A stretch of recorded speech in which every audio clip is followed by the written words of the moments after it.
No school?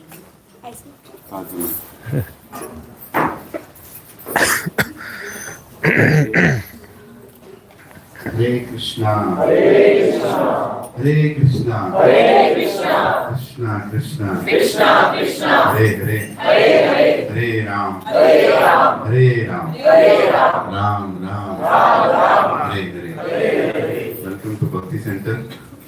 We are going to hear who is the highest recipient of Bhakti. And this is not the last session. Doesn't mean it's expanding. Prabhuji has to come back and continue. So Prabhuji try to give as much, but there's much more. So thank you. Without any more delay, 8:15. Hari Bol, Hare Krishna. Let's welcome Prabhuji, 3 round enthusiastic. Hare Krishna. Om Namo Bhagavate Vasudevaya. Om Namo Bhagavate Vasudevaya. Om Namo Bhagavate Vasudevaya. Om Namo Bhagavate Vasudevaya. Om Namo Bhagavate Vasudevaya. Om Namo Bhagavate Vasudevaya. Om Ajnanatimmirandhasya Jnananjanashalakaya Chakshuram Militam Yena Tasmai Shri Gurave Namaha. Nama Om Vishnupadaya Krishna Pristhaya Bhutale Srimate Bhaktivedanta Swamiti Namani. Namaste Saraswati Devi Gauravani Pracharini Nirvisheshastamyavadi Paschatya Desatarini. Jai Shri Krishna Chaitanya Prabhu Nityananda Shri Advaita Srivasadi Gauranga. Hare Krishna Krishna Krishna Hare Hare, Hare Rama Rama Rama Hare Hare. Hare Krishna. My humble obeisances to all the devotees who are coming regularly for the last several days for this Bruhad Bhagavatamruta sessions. Today happens to be the last session in our series. In the last eight sessions, we discussed 5.5 chapters in a super fast-paced manner. It's a very substantial literature. Bhagavatamruta, along with the beautiful commentaries written by Gopi Paranidhana Prabhu. It's a very substantial subject, but still, daily discussing 1.5 hours or so, we have come almost towards the end. We're in the middle of the 6th chapter. In this 6th chapter, so far we have seen Narada Muni with great ecstasy comes to Krishna's palace to meet Uddhava. And at that time, Krishna was in some trance or ecstasy. Basically, he was not in external consciousness. He must have seen something in his dream, as Rukmini Mata said. And Krishna was lying with his cloth pulled over his head on the bed. And all the devotees are worried about Krishna. Uddhava, Balaram, Rohini Mata, Devaki Mata, and even Kamsa's mother, Padmavati, all of them are surrounding Krishna and they are worried about Krishna's condition. And meanwhile, Narada Maharshi comes with some strange behavior. And all these yadus, they try to pacify Narada Muni, console him, wipe his tears, trying to bring to some consciousness which is close to normal, while they are still anxious about Krishna.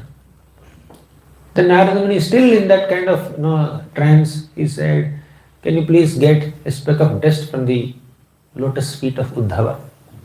I want that." Then Uddhava felt very embarrassed. He went and embraced the feet of Narada Muni and said, Narada Muni, because you are the dearest devotee of Krishna, your words cannot be untruth. Your words must be true. No doubt. However, you are doing something with some agenda in mind, some purpose in mind. Whatever you said about me, you said it with full awareness. You are Sarvagna. Being completely aware that Srimati Radharani is the perfect recipient of Krishna's mercy, still you are trying to glorify me. You must be having some agenda in your mind. I understand. Then he started speaking to Narada Muni about the glories of Vrajavasis very, very briefly. He said, recently I went to Vrindavan only to become humbled, only to realize that I don't have any devotion.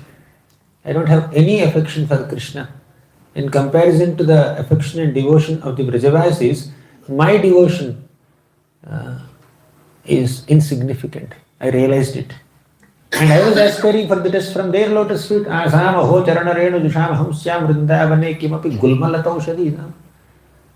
Narada Muni, you just asked for my dust. But I was planning to become a blade of grass to get the dust of the gopis. Uddhava will not give his dust to Narada Muni. In fact, he took his dust.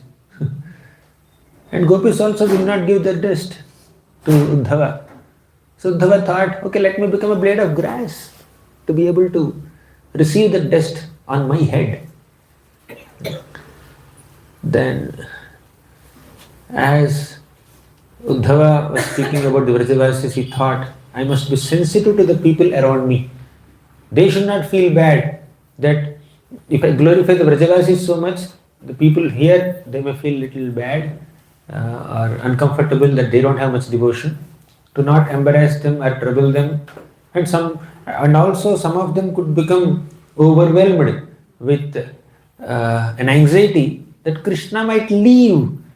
Krishna might leave Dwaraka and go back to Vrindavan. There is an insecurity.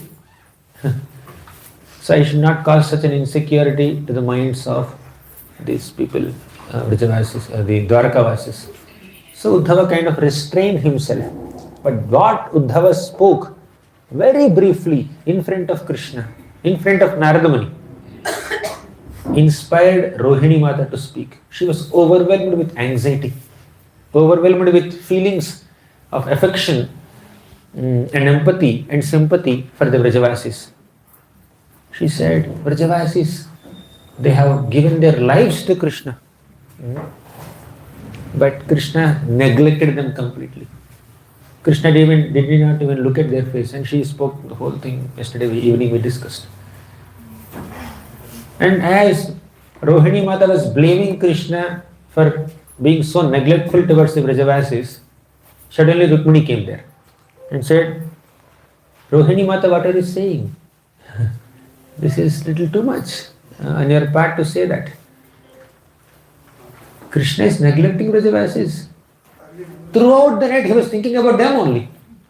Being absorbed in the remembrance of Vrajavasis, Krishna acts as a Gopal in his bed in the night, not like Dwarakadhish. He sometimes manifests his Tribhanga form while sleeping. He calls the names of the cows and the calves and the Gopas and the Gopis. Sometimes he calls me Radharani, sometimes he calls me Chandravali. Sometimes he says, oh mother, please get me some fresh butter. Devaki Mata is hearing all this, standing there. Then Satyabhama said, Rukmini, what are you saying? You are speaking only about night. Even during the daytime also, our husband Krishna seems to be totally lost in the memories of the Vrajavasis. We, Satyabhama, Jambavati, Nagnajiti, Mitravanda, Kalindi, Satya, Bhadra, we are all like, for namesake, we are wives. But Krishna loves the gopis more than all of us. Our presence is not creating any impact in his mind. Krishna is just totally absorbed in remembrance of the Vrajavasis day and night. Then Balaram intrudes. Satyabhama, Rukmini, you ladies, what you are saying is not very appropriate. Because Rohini Nandan, our Balaramji, is the intimate friend of Gokul. He rose there. He like grew up for about 11 years there. Gokula Pranabandhavaha. How can he hear any comment against the Vrajavasis? Here Rukmini and Satyabhama are kind of complaining that Krishna is not giving them time and affection, but he is diverting all the affection towards the Vrajavasis while being in Dwarka. That's their complaint. Then Balramji says that, see, Krishna is giving much more time in Dwaraka than the Dwarkavasis deserve. But Krishna is hardly giving any time to Vrajavasis, although they deserve all of his time. And Krishna is such a deceiver. Rohini Mata at least was little lenient towards Krishna in blaming him. But Balramji, being closer associate and direct elder brother of Krishna, so Balramji was chastising Krishna like anything in one sense. He says, my brother is a deceiver. He's a cheat. He has this clever deception. Now he's sleeping there. This boy, this Krishna, is sleeping there with his chadar on his head. We are intent on speaking about the misery of Vrajavasis, and he's simply cheating us as if he's sleeping and not hearing all this stuff. In Balramji's opinion, the devotees in Dwarka had every reason to be concerned about the plight of Vrajavasis. Rukmini, Satyabhama, you are blaming the Vrajavasis. You are complaining that Krishna gives all attention to Vrajavasis only. What is this? You should be concerned about the Vrajavasis. You are not kind enough upon them. You are not empathizing with them. You are not sympathizing with them. You are not at all kind towards them. This Krishna's apparent distress now, like what did Rukmini Mata say? Rukmini said, Krishna is lying there with his cloth pulled over his head. Whole night he is thinking about Vrajavasis. Maybe in his dream he must have seen something in Vrindavan. Therefore, he is neglecting all of us. We are worrying about him. He is neglecting and sleeping there. That's what Rukmini said, right? But Balramji says, this apparent distress of Krishna should not be taken seriously. Because Krishna has a tendency to go to any extent to create an illusion. He has just put on a show being distracted by the memories of Vraja, just to give Dwarka devotees a taste of separation even while present with them. Got it? Now he is putting a show that I am thinking of Vrindavan. Externally he is thinking, externally he showed a demeanor that Dwarkavasis thought that he is absorbed in the thoughts of Vrajavasis. But by doing so, Krishna is trying to intensify the mood of separation of the Dwarkavasis. It's not that he is remembering Vrajavasis. He is giving us a taste of separation from him by keeping himself mute. Because feelings of separation from the Lord are very exalted feelings, and Dwarkavasis don't have much experience of it. Last 100 years they are happily staying with Krishna only. So Krishna is trying to give them a glimpse of the feelings of separation from Krishna to the Dwarkavasis, by making a show that he is remembering Vrajavasis. But he is not remembering Vrajavasis. So don't take all these things literally. So Balramji's comments are like this. We should not take everything literally. So the Vrajavasis distress and separation from Krishna is real. But Krishna is creating a false appearance as if he feels similar feelings for the Vrajavasis. But the amount of feelings that Vrajavasis had for Krishna are 10 million times more than the amount of feelings that Krishna has for them. And Balramji is not wrong in saying this. Krishna himself said it. Napara yeham niravadya samyujaham. Oh gopis, you have given up everything to serve me, to love me, to associate with me. But I don't have the ability to sufficiently reciprocate with you. You know that popular question asked by the gopis to Krishna after that Gopi Gita? Krishna played his flute. He called all the gopis to Vamsivat, and the gopis started dancing with Krishna. And suddenly Krishna disappeared from the scene. Then the gopis started singing Gopi Gita. And after hearing that Gopi Gita, Krishna finally came. And all the gopis kept Krishna in the center. They surrounded Krishna and they asked him a multiple choice question. Krishna, there are three kinds of reciprocators in this world. Which category do you belong to? Oh, what are the options? Then the gopi said, option number 1.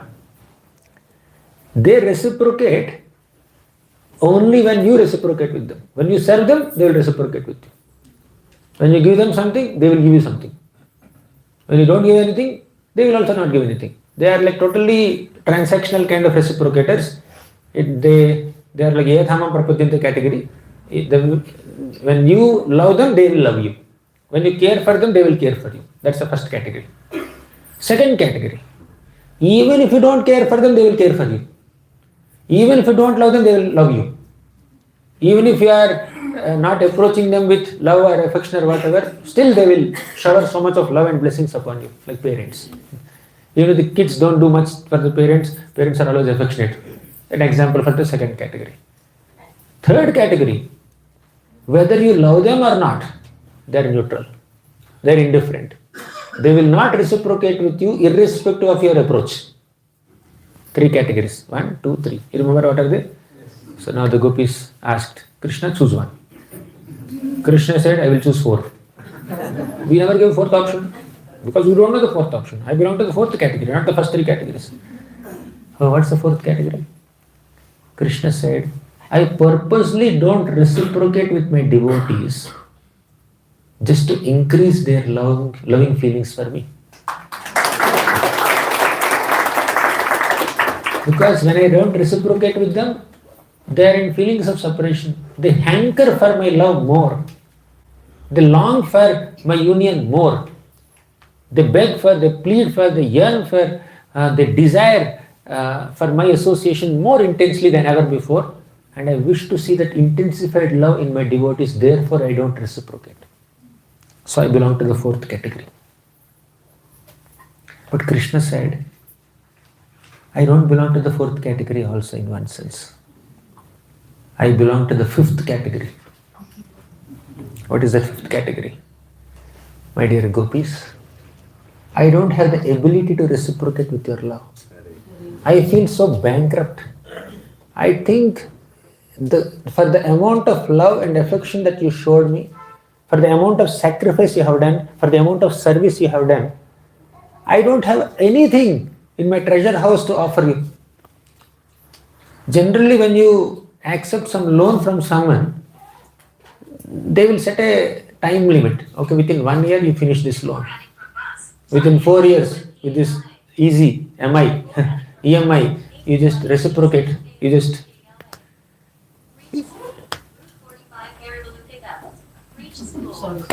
it's okay. I'll wait. No problem.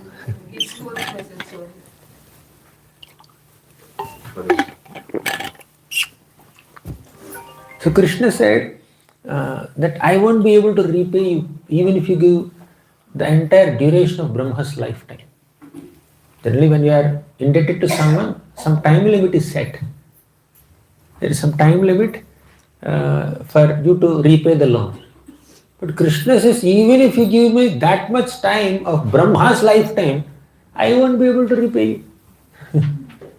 Even with such a big EMI also, I can never clear this loan. The loan is unlimited. The amount of love you showed me, the amount of service you have done for me, the amount of sacrifice you have done for me, the amount of feelings and emotions that you carry for me in your heart, I feel totally bankrupt in sufficiently reciprocating with you. I don't have the ability to reciprocate with you. Therefore, I belong to the 5th category. And when Balramji says that, Krishna is making a show here in front of us that he has such intense feelings of separation from the Vrajavasis. But it's all illusion. The feelings of separation that Vrajavasis feel for Krishna are 10 million times more intense than Krishna could ever feel separation for them. Their love for him is more than his love for them. Of course, he has unlimited love for them, but they always defeat. Vrajavasis always defeat Krishna. Even in giving milk to Krishna also. Like, Damodar Lila, popular moment. Yashoda Mata was giving her milk to Krishna. And this baby Krishna is drinking her milk. And there was a transcendental competition. Little child, baby Damodar, hardly maybe 2-year-old boy, 3-year-old boy, 2.5-year-old boy. How much milk can he drink? But he was drinking gallons and gallons of milk. And Yashoda Mata was able to produce that much milk also. Because Yashoda Mata's milk is not just milk from a mother's body. It's a transformation of her Vatsalya Prema, motherly affection. And he has unlimited motherly affection, unlimited Vatsalya Prema. Therefore, all that unlimited Vatsalya Prema is taking the form of unlimited milk and coming from her body. And Krishna has unlimited appetite to drink that milk. Unlimited eagerness to experience that Vatsalya Prema. He is drinking and drinking and drinking. In this transcendental competition that happens for a long time, Yashoda Mata's ability to produce milk is superior, or Krishna's hunger to drink it is superior? Can Yashoda Mata handle the amount of hunger Krishna has for her milk? Or can Krishna handle the amount of milk that Yashoda Mata can produce? In this competition, who will win? Answer is, Krishna is the loser.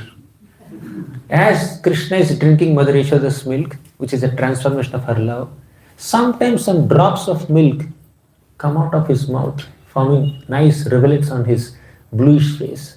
Just imagine, blue background, some white milk drops like pearls. Krishna's face is like that, Krishna's cheeks are like that. All this milk is just coming out, dripping out of his mouth. That is beauty of Krishna in one sense. Yes, Krishna while drinking milk, it's just coming on his face. He looks beautiful. But the internal phenomena there is, Krishna does not have as much hunger as Yashoda Mata can produce milk. Yashoda Mata's ability to produce milk is more than Krishna's hunger to digest it or eat it or drink it. Or in other words, Yashoda Mata's love for Krishna is a bit more than Krishna's ability to accept, ability to experience. Krishna, the Supreme Personality of Godhead, all-powerful personality, he feels that she is showering so much love that I think I won't be able to take it. Right? Too much of overwhelming love. So now Balramji is saying that this Krishna does not have as much love as the Vrajavasis have for him. What did this Krishna do? This Krishna, he promised that he will come back to Vrindavan within a couple of days after killing Kamsa. He never did that. Then he had sent a letter through Uddhava, promising that he will definitely come and give his darshan to the Vrajavasis. But he never did that, he never kept his promise. Then later he sent me, Balaram, to go and meet the Vrajavasis. But I tried to console the Vrajavasis. I stayed there for 2 months. I mean, Balramji stayed there in Vrindavan for 2 months. But he says, nothing that I said or did could console the Vrajavasis. I made them hundreds of promises. And with great effort, I tried to pacify them to some extent, to a little extent. And I managed to come back here. No one wanted to leave. No one wanted me to leave. Krishna is anyways not coming, at least you stay back. But Balramji, he promised, saying that I will assure that Krishna will come back. Uddhava, he is just a servant of Krishna. When Uddhava says, Krishna, go to Vrindavan, Krishna can say, no, I will not go. But I am the elder brother of Krishna. I am not Lakshman, who is obedient to Ram. I am Balaram, who will make my younger brother Krishna obedient to me. I have more authority over Krishna. When I say, Krishna, go and meet Vrindavan Vasis, Krishna cannot deny. Krishna cannot deny my order. So I promise you, O Vrajavasis, I promise you 100%, 200% sure Krishna will come and give you darshan. There is no doubt in it. So Balramji has made such promises, hundreds of promises to Vrajavasis, but Vrajavasis never got the darshan of Krishna.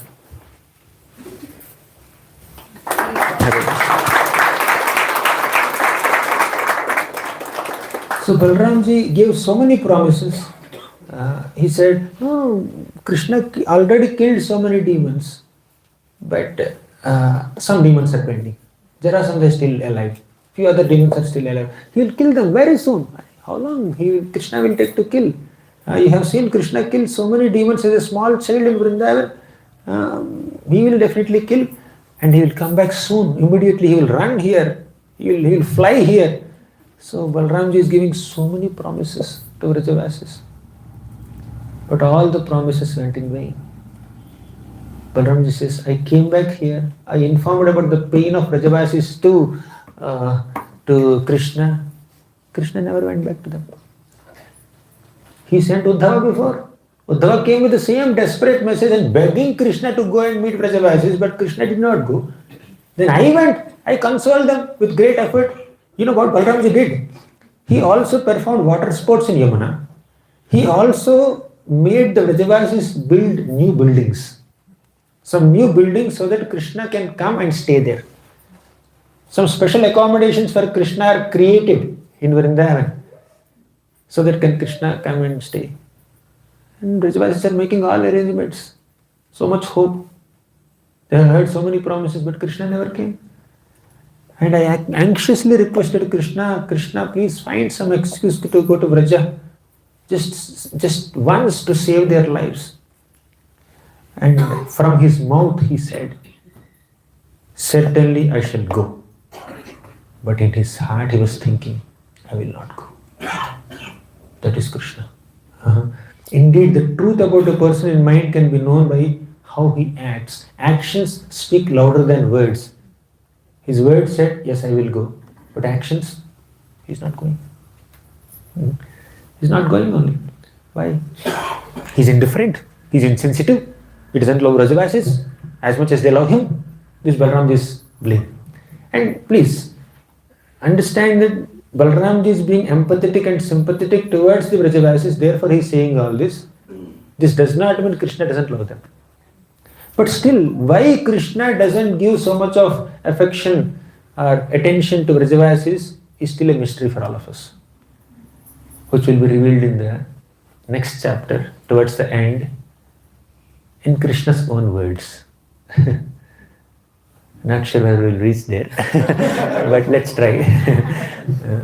So Balramji is blaming Krishna. Rohini Mata blamed Krishna. Balramji more intensely blamed Krishna.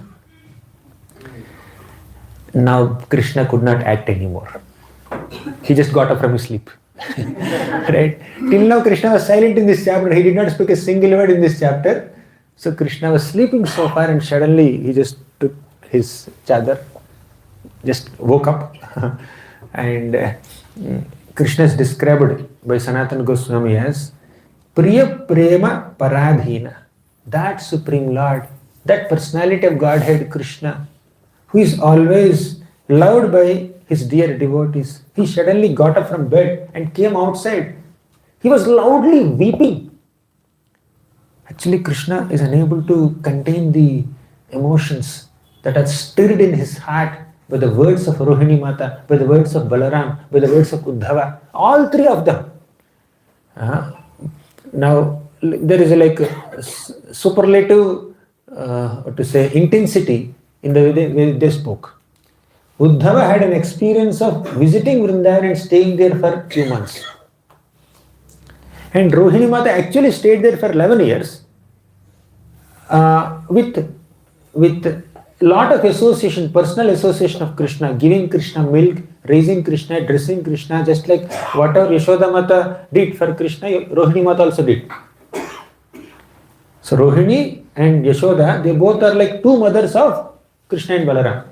Sometimes Yashoda Mata gives her milk to Balaram, sometimes Rohini Mata gives her milk to Krishna. Thus both mothers took care of both children for 11 years. They had so much intimacy. So what Rohini Mata spoke is on a higher level than what Uddhava spoke. Right? Uddhava's experience in Vrindavan and seeing Vrajavasis, meeting Vrajavasis is only few months. In that he was transformed from being a Gnani or a quote-unquote proud bhakta to humble bhakta. But Rohini Mata already is on a very high Vatsalya plane. She can describe the pain of Vrajavasis much more than Uddhava can ever do. Now Balaramji, third level, third degree description of Vrajavasi's pain. Balaramji is more intimate to Krishna because every day morning Rohini Mata sends Krishna away to the forest until evening. She was in separation from Krishna. She will be able to see Krishna only in the evening. But Balaram, 24/7 he is with Krishna, except few days. That's all. When his birthday was there, he was held back. So when Krishna goes to the forest, Balaramji goes along with Krishna to the forest. When Krishna comes back from the forest, Balaramji comes back along with Krishna. And throughout the night, Krishna and Balaram will sleep together. Throughout the day, Krishna and Balaram will play together. Thus, Balaramji had more intimate association with Krishna than even Rohini Mata. And that Balaramji is speaking about Krishna's insensitivity. Who knows Krishna more than Balaram? When he speaks about Krishna's lack of kindness towards the Vrajavasis, Krishna just could not contain. He just got up from his sleep. He just got up. He was weeping, sobbing loudly, screaming loudly, and his blossoming eyes were raining floods of tears. And with a choking voice, he was tormented with compassion for others, paranugraha. Krishna is compassionate not only upon Vrajavasis, not only upon Mathuravasis or Dwarkavasis or Hastinapuravasis. He is compassionate on the demons also. Krishna is so soft-hearted. Krishna is extremely soft-hearted. Krishna's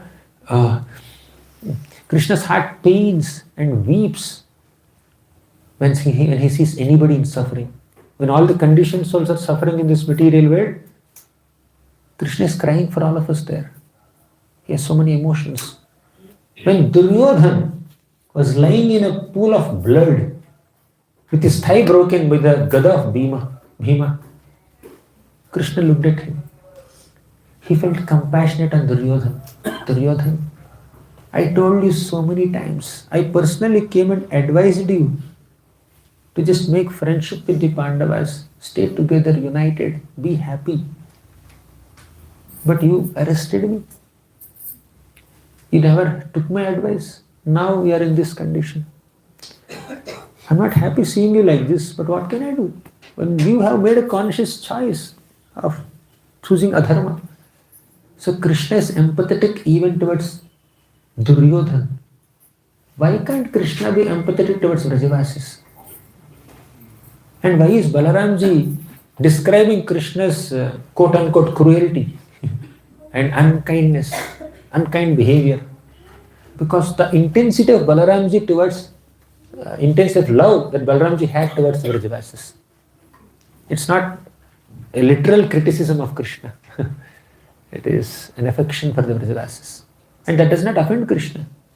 When Balramji or Uddhava or Rohini Mata, when they are blaming Krishna, Krishna is not feeling offended. They are doing Krishna Ninda. They are not doing Krishna Ninda like Jarasandha did or Kalayavana did or any other demon did. Their criticism of Krishna sprang from their affection for Krishna's dearest devotees, Vrajavasis, and that intensifies the prema of Krishna, intensifies the joy of Krishna. Krishna doesn't get offended. Krishna doesn't feel bad, why Balaram is criticizing me like this publicly. Krishna can accept any amount of criticism. So then Krishna said, my heart is like solid diamond. Not that Krishna is glorifying himself. My heart is solid diamond means it's so hard like diamond, it's very difficult to break it.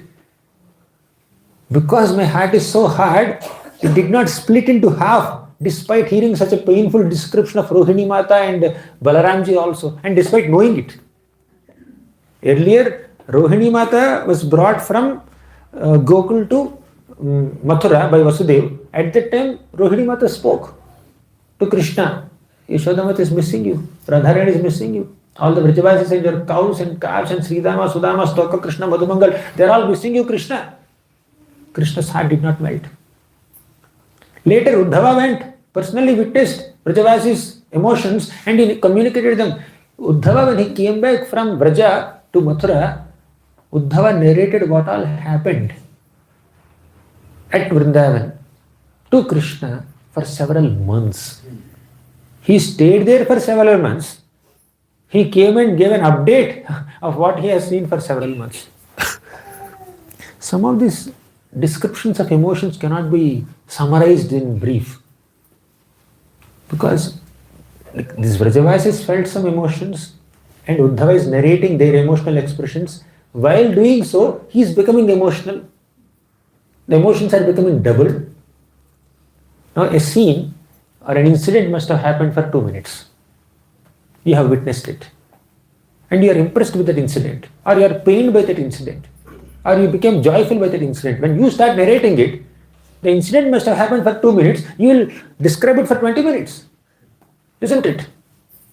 And the other person who is hearing your description, he may ask 10 questions and the discussion can become 1 hour.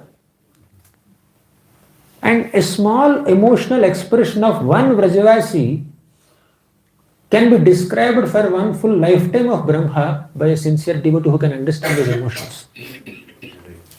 And by a devotee who cannot even understand his emotions. And here is Krishna hearing all these emotional expressions and he's feeling devastated. My heart is so hard like a diamond. They cared for me since my childhood. As an infant baby, I entered Vraja. I took birth in Vraja and I entered Vraja, 2 forms. As an infant baby, and they raised me, they cared for me, they considered me their life and soul. They laughed when I laughed, they cried when I cried, they shed tears for me. Still, I have forgotten their exceptional love. I have been cruel and I left them in intense grief. Now I must do something to help them. Oh, brother Uddhava, please tell me. You know everything. You know their hearts. You know their emotions. You tell me, what am I supposed to do for them? What am I supposed to do to lift them from their distress and to lift myself from this distress? You tell me. Now Krishna is a bit clever in asking Uddhava. If Krishna voluntarily chooses to go to Vraja, if he says, I am going to Vraja, that will break the hearts of Dwarkavasis. If Uddhava has to decide it for Krishna and suggest that you go to Vrindavan, then Krishna will get a better opportunity to go to Vrindavan. But Krishna cleverly said, Uddhava, tell me what am I supposed to do? What can I do for them? You tell me. You know their emotions. Then Devaki Mata, who was silently watching this whole conversation till now, she intervened. She guessed, oh, this Uddhava might say, Krishna, you go to Vrindavan immediately. I don't want him to say that. Devaki Mata. She didn't. Because Devaki Mata is having emotional, motherly love for Krishna. But her motherly love is not as much as Rohini Mata's love. Yashoda Mata is topmost. Then comes Rohini Mata. Then comes Devaki Mata. Although Devaki gave birth to Krishna, Rohini has not given birth to Krishna. Rohini's Vatsalya Prema for Krishna is much more intense than Devaki's Vatsalya Prema for Krishna.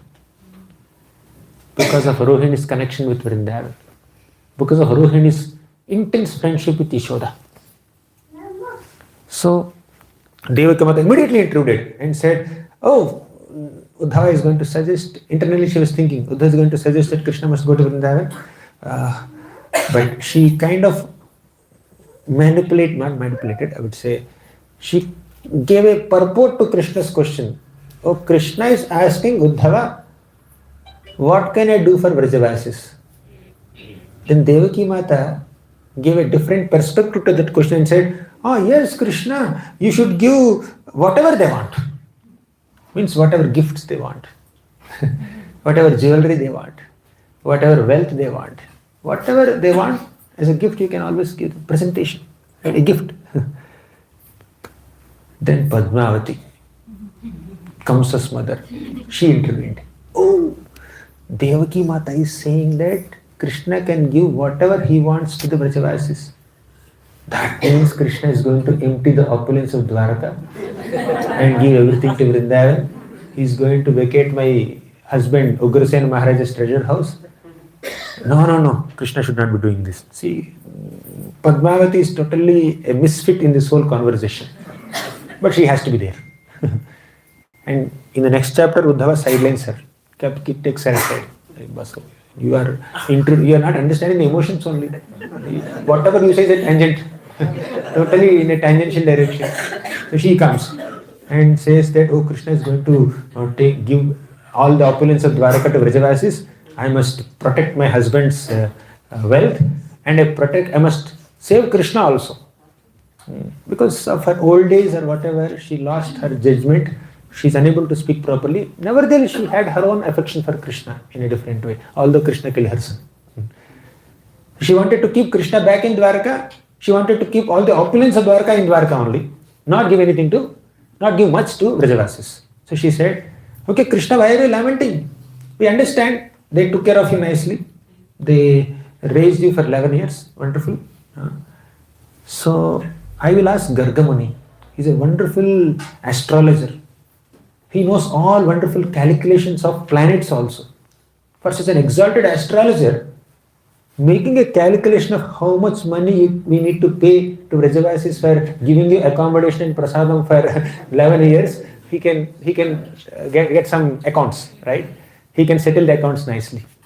So, for whatever hospitality or comforts that you received from Nanda Maharaj and Vrajavasis for 11 years, my husband Ugrasena will repay Nanda Maharaj as much as he wants. And Gargamuni will make proper calculations. He will calculate even the smallest fraction and settle the accounts very appropriately.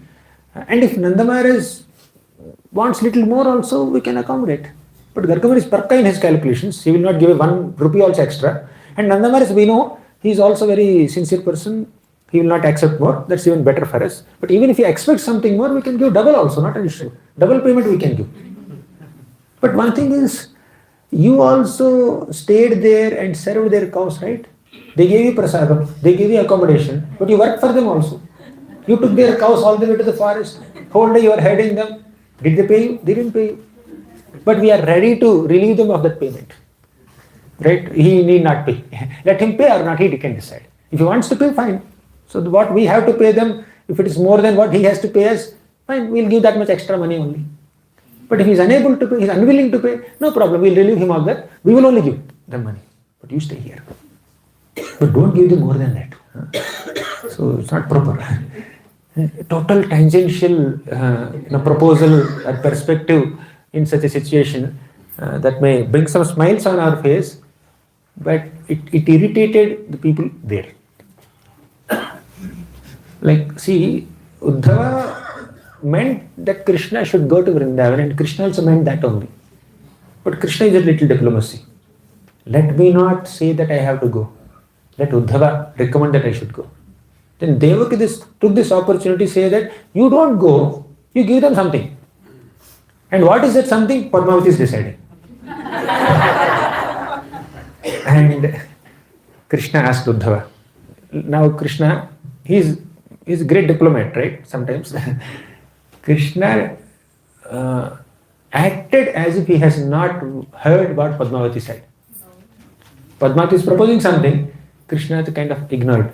He acted as if he is still in trance and he did not hear what Padmavati said.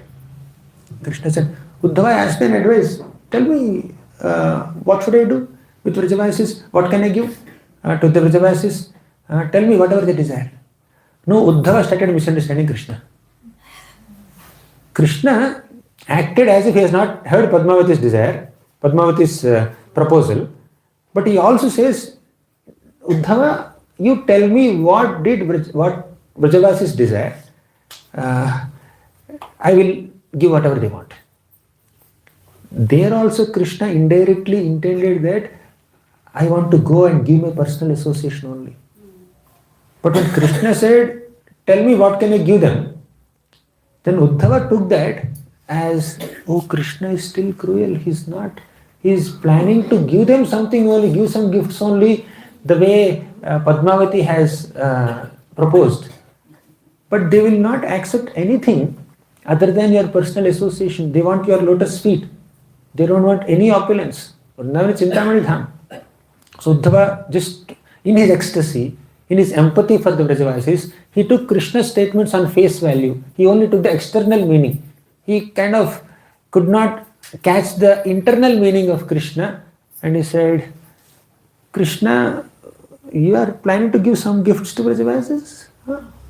And you are actually agreeing to what Padmavati is trying to say? I mean, he did not say all that, but he was meaning it internally. Then with full emotion, Uddhava said, Narajaraj, anyways, I will not recite the shloka. He said, Krishna, they don't want from you the power of wealth of emperors. They don't want heavenly enjoyments. They don't want any exalted benediction or wealth or boon or blessing that is obtainable in this life or the next. All they want is you. They don't want anything but you. Sincere devotees, when they go in front of Krishna, they don't ask something from Krishna. They want Krishna himself. They ask Krishna himself. And the purest of all the devotees is Vrajavasis. And how can they ask for something other than Krishna? They say, Vrajavasis, they will not accept any gifts from you, Krishna. Don't be carried away by the words of Padmavati or even Devaki Mata. They will not accept anything. You want a proof? Okay, let me narrate to you the incidents that happened in the past. Earlier, when Akrura brought you and Balaram all the way from Vrindavan to Mathura, you broke your promise to Vrajavasis, you did not go back. You sent Nanda Maharaj alone back to Vrindavan. At that time, you offered some gifts to Nanda Maharaj. You offered some jewelry. Especially for the ladies of Vrindavan, you offered some gifts, some necklaces, some earrings, some this and bangles, etc. You offered all these things. And Nanda Maharaj innocently carried all the gifts and kept in front of Yashoda Mata, Radharani and all the gopis. And the gopis felt so disgusted seeing the gifts. They said, how painful it is. Does Krishna think that we'll be happy with these gifts? Does Krishna consider that we deserve this kind of mercy from him? To hell with our lives, to hell with the breath in our throats. Why are we still living? After experiencing such a sheer neglect and indifference from Krishna, how are we maintaining our lives and bodies? And Nanda Maharaj, what happened to you? Have you lost your common sense or what? Why did you bring these gifts from Mathura? You are supposed to bring Krishna, but you brought these gifts. Why don't you leave them? Why did you not throw these gifts on their face only and then come here? You want Krishna or you want these gifts? Then Nanda Maharaj could not say anything. He became speechless. For 3 days he was feeling that I'm such an offender of Yashoda Mata, of all the Vrajavasis, of Radharani. Yes, correct. What they said is correct. I should have brought Krishna. I should not have brought all this jewelry and gifts. I should not have brought this wealth. But why did he not leave it? Then Nanda Maharaj contemplated. If Krishna offers me something, how can I not accept? Whenever devotees offer something to Krishna, Krishna will accept. Patram pushpam phalam toyam yome bhaktya prayachati. Tadaham bhakti upahritam ashnami prayatatmanah. Whenever you offer something, flower or fruit or whatever, Krishna will accept it. Krishna will accept. Similarly, whenever Krishna offers something to a devotee will accept it. Nanda Maharaj said, how can I deny Krishna's gifts? But bringing those gifts of Krishna seemed to be great offense that I have done to Yashoda Mata and others. They feel that I did not get Krishna. So Nanda Maharaj was speechless, confused, bewildered, unable to interpret it in a certain logical or reasonable way. Then he went to, he kind of gathered some courage, tried to get some logic. So far emotion was overpowering his logic. Now he tried to bring some logic and reasoning in front and kind of subdued his emotions to console the other people, console Yashoda Mata, console other Vrajavasis. He went and said, "Oh, Yashoda, Krishna loves all of us. We must trust our son. Our son is always truthful.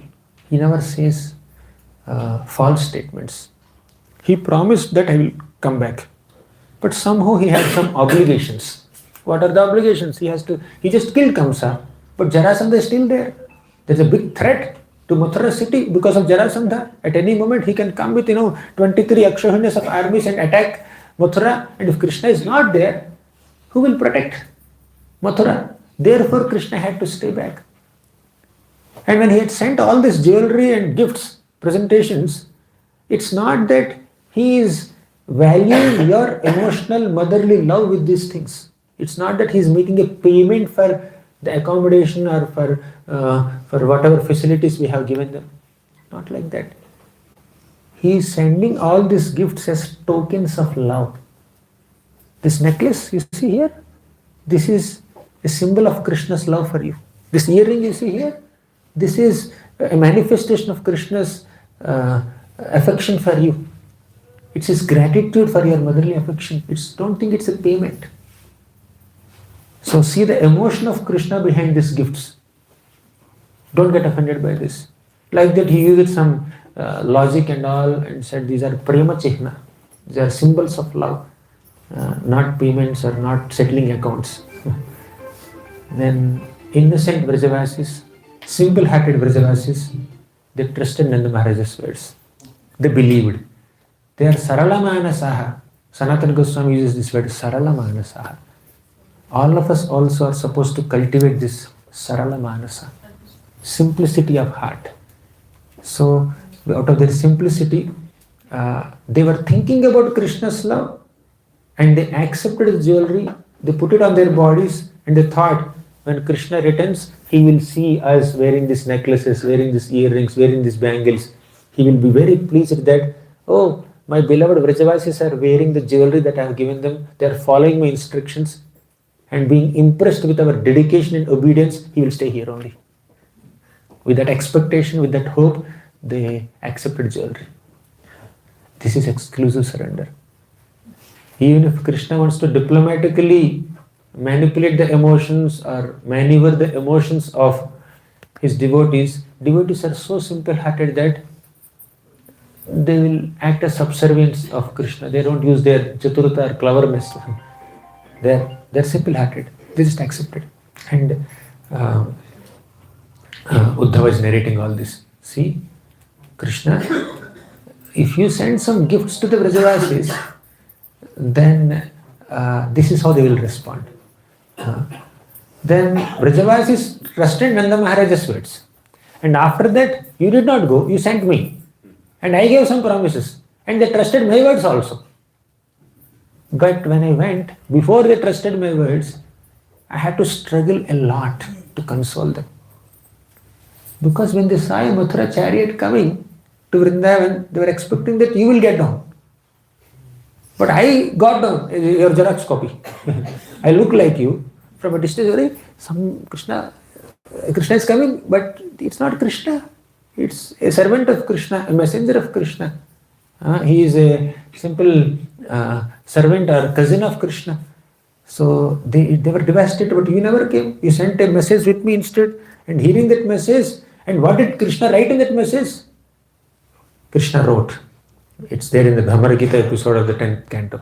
Krishna wrote that you should meditate on the all-pervading super soul. Oh gopis, I am all-pervading everywhere. I am the super soul. I am all-pervading throughout the universe. Thus, we are always in touch with each other. So like that, externally he spoke some jnana. When the gopis came to Vamsivat on the Rasa Leela day, Krishna spoke some karma and tried to pacify them. Now through Uddhava's letter, Krishna spoke some jnana and tried to pacify them. The gopis are not meant to be pacified in this way. And Uddhava has seen the emotions of the gopis firsthand. I personally witnessed Krishna, he just wrote a letter and gave me. But I am the one who read that letter. I am the one who communicated that message to the gopis. And I am the one who saw their emotions, examined their emotions. I am the one who first hand witnessed their pain after hearing your letter. And your letters, your gifts, your sympathetic words, your messages will never pacify them. What will pacify them is only your exclusive personal presence. So, in this way, Uddhava is like quite emphatic. When Uddhava is speaking like this, the face of Mother Devaki became very pale. Uddhava wanted to say this much before only, but Devaki Mata intervened and said, offer some gifts to Vrajavasis. And who is that? Padmavati introduced and said, this is how you should settle accounts. But Uddhava kind of brushed aside what Devaki Mata said, what Padmavati said, and he said, you should go to Vrindavan.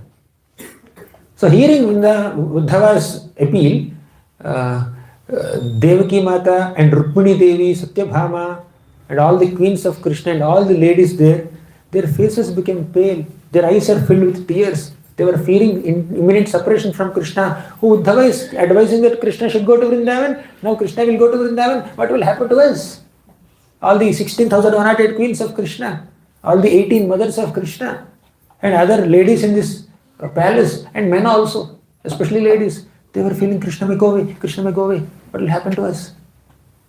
And Krishna looked at them very affectionately. Oh. Krishna can feel the pain of Vrajavasis in his heart. But Krishna is seeing the pain of Dwarkavasis right in front of his eyes. He has to give immediate attention to the tears of Devaki Mata more than the tears of Yashoda Mata. The tears of Rukmini more than the tears of Radha. So Krishna became emotional. He could not speak. His voice got choked. And you know what he did? He just made this gesture. Means get that pen and paper. Get that ink pot, get that feather, get some paper. Now Uddhava understood. Krishna, are you going to write another letter? I just spoke the effect of hearing your letter sometime back. Now, thank God you did not have any plans to send them some presentations the way you have done through Nanda Maharaj. No, please don't send a letter also through me. First Krishna sent gifts through Nanda Maharaj. Later Krishna had sent a message, letter to Uddhava, letter through Uddhava. But now Krishna fortunately is not thinking of sending any presentations with anyone to Vrajavasis, but looks like he's definitely thinking of sending a letter to Vrajavasis through somebody. Is not decided because he did not even write the letter only. So noticing that Krishna wanted to send another letter filled with loving sentiments, written with his own hand, to strengthen the faith of Vrajavasis that he will come back soon, another post-dated check. Uddhava immediately felt distressed. Krishna, how can you be so insensitive like this? Please, your letter is of no use to them. Right? What will you write? I know what will you write. My dear friends, as soon as I settle the duties here and satisfy my relatives here, I will come back to you. I will return in no time. No one knows what is that time. So Uddhava said, no, Krishna, please don't do this. They want your lotus feet only. Without your lotus feet, their survival is uncertain. They cannot survive. Please understand this fact. Please digest this fact. Then again Padmavati intruded into this deep emotional conversation. Then Padmavati said, oh foolish Devaki, now I understand. Earlier, all these cowheads, the Gopas and Gopis, they fed so much of milk products, butter, rabdi, milk, buttermilk, yogurt to Uddhava. And Uddhava is recommending that Krishna has to go there to the Vrajavasis. Why? Because Uddhava is manipulated. Uddhava is hypnotized by the milk products. Because they have the best quality milk products. They fed him so much, filled to his belly, till neck or nose. And Uddhava is speaking on their behalf. And she even says that, oh, Devaki, you are Uddhava. Your Uddhava is favoring them, supporting them. He's again wanting to take Krishna to the dangerous forest full of thorns with vicious beasts. Please remember these words that Padmavati is going to say. Padmavati is saying that these Vrajavasis will make Krishna herd their cows without giving him any payment, without giving him shoes. And he has to go to the forest every day, has to stand or walk or wander under hot sun every day in ferocious jungles filled with ferocious animals like tigers and lions. And this is the activity that Krishna did in Vrindavan. Again, this Uddhava is speaking on behalf of the Vrajavasis and recommending that Krishna should go back and take up that profile. And they are wandering in forests, mountains. They are forest dwellers, mountain wanderers, uncivilized villagers. And here is a big Dwarka palace. Leaving all these palace comforts, leaving 16,108 queens who act as maid servants of Krishna, although they themselves has hundreds of maid servants. Krishna has to go and become the servant of the cows and cowherds. How is it justified? This is Padmavati's concern. Right? Now, Rohini Mata could not handle it anymore. Padmavati, what are you saying? You say that, she did not even call Padmavati. Oh, mother of Kamsa. Everybody knows Kamsa is very cruel. She is addressing her as, oh, Kamsa Mata. What happened to you? What happened to your brain? So you are thinking that these cowherds, these Vrajavasis will engage Krishna only in taking care of their cows? Unless they see him, they cannot even maintain their breath in their nostrils. They can't live alive for a single moment without Krishna. Do you know the state of Vrajavasis while Krishna is tending cows in the forests? Now Rohini Mata speaks such beautiful statements about Vrindavan.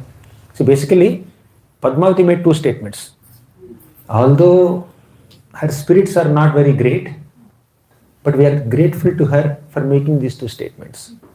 Because she made these two statements, Rohini Mata refuted those statements by speaking such sweet descriptions of Vrindavan.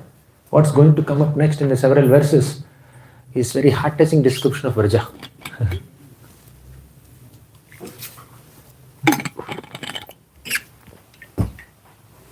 What are the two statements made by Padmavati? One, these Vrajavasis will engage Krishna in tending their cows. Second statement, he has to live in the forests which are filled with ferocious animals and which are filled with thorns and all kinds of jungle paraphernalia. Basically, the forest is not a very pleasant place to live in. Now, in response to that, the Rohini Mata says about the inner feelings and emotions of Vrajavasis when Krishna is tending their cows. Second, she will also speak about the beauty and glory of Vrindavan forest. It's not an austerity to be in Vrindavan forest. It's not difficult for Krishna or anyone to walk in Vrindavan forest with barefoot. So she highlights that now. Let's see. First, when Krishna goes to Vrindavan forest along with the cows and the calves and the gopas every day in the morning, you know what is the emotional state of the Vrajavasis? Number one, the gopas accompanying Krishna in the forest, wandering in the forest along with him, they feel intense separation from Krishna while being with Krishna. When, see, all of them are walking into the forest. Sometimes Krishna may walk and a tree may come and cover the vision of these boys. They are unable to see Krishna because of the obstacle of this tree. For 1 minute. For example, say you are doing parikrama with a child is doing parikrama with parents. Okay? Govardhan parikrama. You are all together. Somehow this family along with few other friends are just walking and child is walking behind the parents. And some auntie or some uncle or some other Prabhu or some other Mata came in front of this child that child could not see the mother or father for a moment, for a minute, or for 5 seconds. Sometimes the child may become anxious. Oh, where is my mother? Where is my mother? Oh, here, fine. This unnecessary, this Prabhu or Mata is coming in front. So you are hearing a class, right? You are hearing a class of, say, your spiritual master. He's sitting there, and there are 100 people sitting in front of you, 200 people sitting in front of you. And you are able to see the spiritual master giving that katha nicely. You are able to see his expressions. You are hearing his voice nicely. Wonderful. Suddenly a tall devotee came and sat in front of you, blocking your vision of your spiritual master. Right? Now you are trying to see like this, and he is also moving like this. I mean, the more you are absorbed in the katha, the more you are eager to see the face of spiritual master while hearing from him, the more you feel frustrated because of this person standing in front of you, sitting in front of you, isn't it? At our little level, with our little love we have for either guru or mother or father or whatever, so some little obstacle for our vision will create some disturbance in our heart. What to speak of Vrajavasis, Gopas? Their love for Krishna is intense.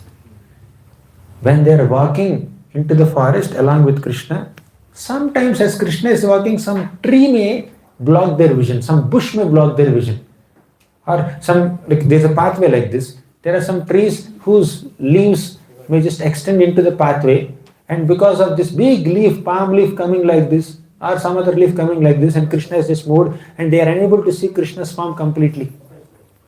They will feel devastated. Where is Krishna? Where is Krishna? They become very restless. They have tears in their eyes, unable to see Krishna. They, with anxious voice, they say, Krishna, Krishna, Krishna. That's the condition of Gopas. If that is the condition of Gopas who are walking with Krishna, what to speak of Gopis? Whole day they are meditating on Krishna. They are singing songs, Venu Gita, Yogala Gita. Yashodamata is thinking, where is Krishna? When will Krishna come? Entire day, they feel so much pain. Atati yad bhavana nikananam Truti yugayate tvama pasyatam. Truti yugayate. Truti means a fraction of a second. A small fraction of a second. That truti becomes yugayate. Truti yugayate tvama pasyatam. Kutila kuntalam Sri Mukham chate Jada udikshatam Pakshma krutrisham. They experience millions of yugas of separation from Krishna within one eye blink, within one truti, within one fraction of a second. That's the condition of gopis.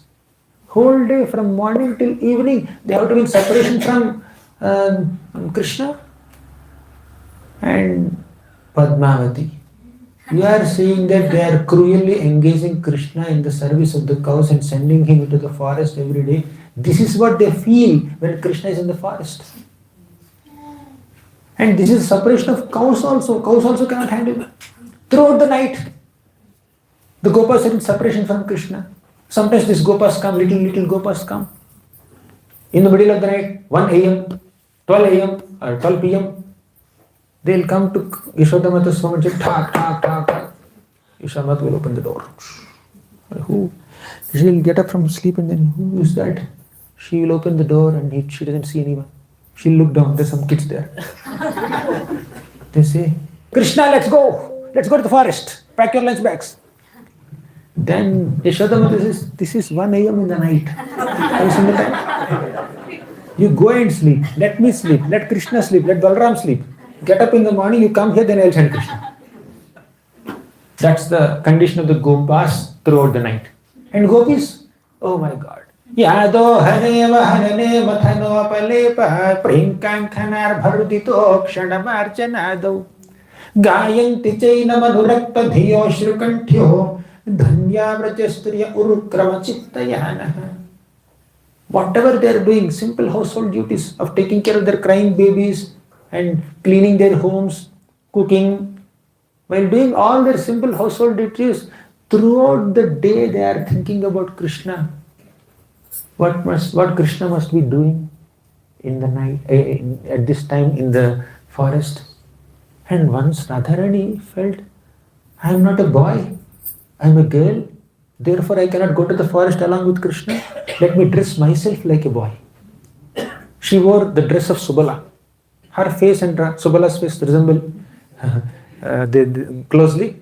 So she wore dress of a boy, wore a turban, held a little calf in her hands, and then she also wanted to go. Gopashtami day. And they are feeling so bad that why are we stuck up in this village? Why can't we go into the forest along with Krishna and Balram and play with them? That's the condition of the gopis. And what about Vatsalya gopis? Yashoda Mata will dress Krishna nicely, decorate Krishna nicely. She is about to send Krishna early in the morning along with the lunch box. Krishna is entering the forest. Yashoda Mata says, stop Krishna, stop, stop, stop. As he is going ahead. Krishna turns back. What happened, mother? She says, your waistbelt is not tied properly. Let me just adjust it. She'll just fix it. And looks at Krishna's face, and then hugs him, kisses him, and says, now you can go. Krishna walks a few steps ahead. Again Yashoda says, stop, stop, Krishna, stop, don't go. Krishna turns back, what happened? Your peacock feather is not tucked properly on your turban, let me adjust it. She will run towards Krishna and she will adjust that. And Krishna moves ahead. Again Yashoda Mata says, after a few steps Krishna takes, Yashoda Mata says, stop, stop, Krishna, stop. Did you carry that special food item that I have packed for your lunch? You keep forgetting things. And Yashoda Mata says, yes, mother, I have taken. And he walks few steps. Again Krishna, Yashoda Mata says, stop, stop, Krishna. Krishna says, I will not stop, Mother Yashoda. Are you planning to come with me to the forest or what? I'll go. Then Krishna goes. Yashoda Mata stands there. Like a painting, like a figure in a painting, she stands there. She stands there looking in the direction, looking towards the horizon where Krishna is moving, till the last speck of dust raised by the hoofs of cows settles down. Yashoda Mata stands there watching in the direction in which Krishna went. When everything is settled, silently, the whole atmosphere is silent. She silently comes back. All the excitement, all the noise, all the voice that she was able to hear so far, she's unable to hear anymore. She stands there. With a heavy heart, she comes back. Rohini is also there next to her. Then she will prepare a special sweet. She will call her house servants, Raktaka, Patraka, Chitraka, come here. Carry this special sweet. By the time Krishna reaches so and so forest, say Bhandirvan or this one, that one, you go there and deliver this sweet in the forest. Already she packed the lunch bag. She wants to send something extra. More. Lelo. And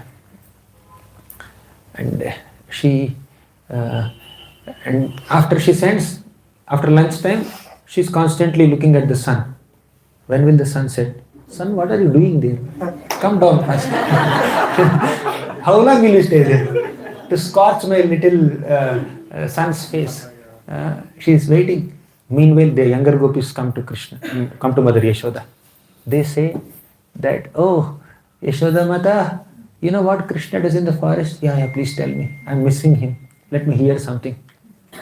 So in trance, she would hear all the descriptions of Krishna's pastimes, Krishna's flute song, Krishna's dealings with the calves and deer, etc. in Vrindavan from the younger gopis. Whatever they know about Krishna, they will share. They will share with Yashoda Mata. That is called Yugala Gita, 10th canto, 35th chapter. That's a conversation between the younger gopis and older gopis. They are all discussing about Krishna. And by hearing Krishna Katha from these girls, Yashoda Mata feels little solaced, and it's like 3:30, 4 p.m., 4:30. She says, hey, sun is not setting yet. 5 o'clock? Oh. She says, Krishna must be coming at any moment here. She will send one little gopi. Can you go on the terrace and see how far Krishna has reached? We can't even hear his flute song. Generally when he plays flute, we can hear. Even in the forest, when Krishna plays flute, the gopis sitting in the village in their homes can hear. It's not about the physical proximity. It's more about There is a connection between their hearts and Krishna's heart. Therefore, they can easily hear. You can hear the voice of a person, although he is so far, when the hearts are connected. Even if they sit on the other side of the globe, America also, what they are feeling at this moment, what they will be doing in this moment, you will be able to figure out to the degree your hearts are connected with each other. You try. Even at our level also, we can experience it to some degree. Maybe mothers have more experience of this, right? Mothers are blessed with a special privilege by the Lord to experience that intense emotional love for a child, especially when the child is infant. Mother may send the child to the school, and what my child must be doing now, mother can generally guess. Even if she gives 2-3 items in front of the child, what the child will pick up, mother can guess. That's a nature's arrangement. That's why girls are not given so much training in the Vedic culture as much as boys did. They would go to school, gurukuls. But as soon as a woman gives birth to a child, naturally the mood of selflessness will manifest in her personality. No training is required. She knows how to compromise on all her needs to attend to the needs of this infant baby. She can even get up right in the middle of the night and then go and attend to the needs of the child. But men require training, and training is especially for being selfless. Conditioned soul means a selfish personality. Conditioned soul is selfish. And for a conditioned soul to come out of the selfishness and become selfless, training is required. And a woman can naturally become selfless as soon as she gives birth to a child. That nature's arrangement is there. And the epitome of that motherly affection is seen in Srimati Yashoda Mata. Right? So this is what she feels. She sends a little gopi, and gopi goes up and says, Yashoda Mata, I am on the terrace of Nanda Bhavan. I can't see Krishna anywhere close. I can't see. Then, okay, fine. Yashoda Mata comes, she calls her down. She will hear some more Harikatha, some more description of Krishna, and after a few minutes, go up and see. Then she will see. Nothing happened. And after a few minutes, she will say, I can see some dust coming from that direction. Dust raised by the hoofs of cows coming from the direction. Therefore, I will be able to, I am guessing that Krishna might be there. Then after some time, the dust clouds will become more intense. Means many more cows are coming. And after some time, she will hear some flute. Then she will make a big declaration, big announcement that Yashoda Mata, Krishna is going to come. Be ready. Then Yashoda Mata tells some other younger gopi, go and make Aarti plate ready. Meanwhile, Krishna plays his flute, slowly passes through all the streets of Vrindavan village while giving his darshan to younger gopis in other homes, showering sidelong glances upon these gopis, smiling, playing. He will slowly come to Nanda Bhavan. And Yashoda Mata is ready with an Aarti plate. Dishti. Come, my dear child. It's not a reverential Aarti done by a sadhaka bhakta. It's an emotional Aarti filled with motherly affection done for Krishna, and she welcomes. These are the emotions of Mother Yashoda and the other gopis of Vrindavan and the Gopas while Krishna is in the forest of Raja.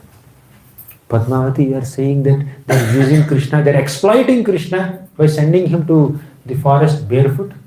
You know how much love and affection the cows have. Because Krishna is walking barefoot, he is not even accepting shoes. The cows went all over Vrindavan and broke all these stones into small pieces, and it's like baby talcum powder. Vrindavan, Brajadhuli is like baby talcum powder. So there is no pain only. Then